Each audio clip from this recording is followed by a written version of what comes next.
Dr. Tan Wu Ming. Question number 8, please.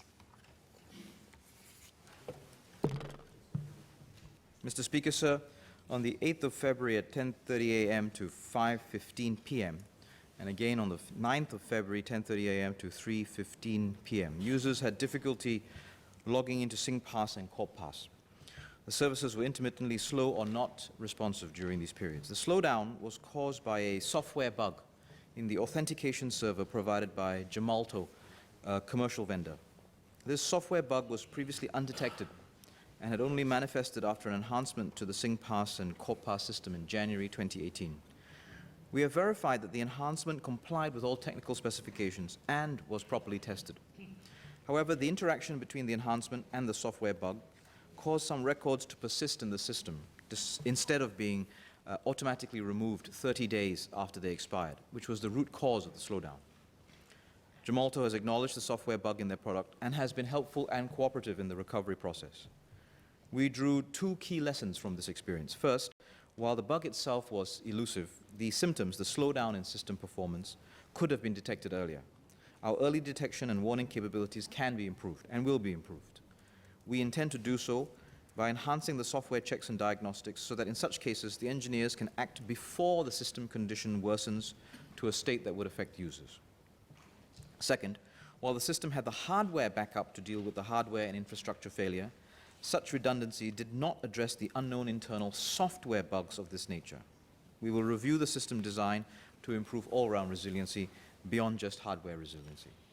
As a broader point, this episode shows that for our critical systems that rely on products from commercial providers, there is a need to work more closely with these providers and to better understand and ensure that these products operate as they are intended to. This will allow us to improve our system design and put in place the probes and sensors to improve early warning. We will take these lessons and apply them to the development and maintenance of other government systems. Dr. Tan Wu Ming. I thank SMS for his detailed update. I have 3 supplementary questions. The first supplementary question is whether the contract with the commercial provider provides for liquidated damages or other such responses in the event of a failure to provide adequate service. And if so, whether these measures in the current contract are adequate. The second question is whether there is any stress testing of the system to help detect potential points of failure before they manifest and affect users. And thirdly, would SMS be able to provide some assurance about the ongoing analytics that will take place moving forwards? Because I have received feedback from my residents in Clementi that even after the system was restored, they still found that two-factor authentication text messages could take an inordinate amount of time to be delivered to their phones.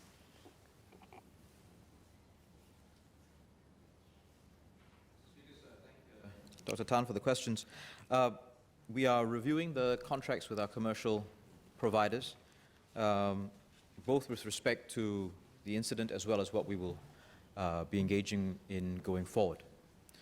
Secondly, as far as stress testing is concerned, yes, indeed, the testing process does include putting the system under some degree of stress and load.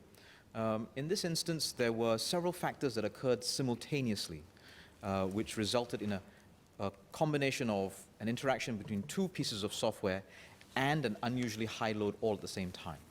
So this particular instance was not something that was envisioned or tested against, but in general, the system is tested against conditions of stress and load. But again, we will review and update our procedures going forward, having learned from this incident. The analytics about the two-factor authentication, I'll study the issue with respect to the text messages. We're not aware that there's a particular problem at the moment. It may be that the load varies, the delay varies over time as the load varies over time. So at particularly busy periods, there may be some lag. This busyness may not always be associated with the SingPass system itself. There may be other instances of the telco providers being under load, which may also result in some lag. In the long term, our plans for the two-factor authentication and national digital identity would hopefully get around this, with the mobile SingPass approach that we have previously described.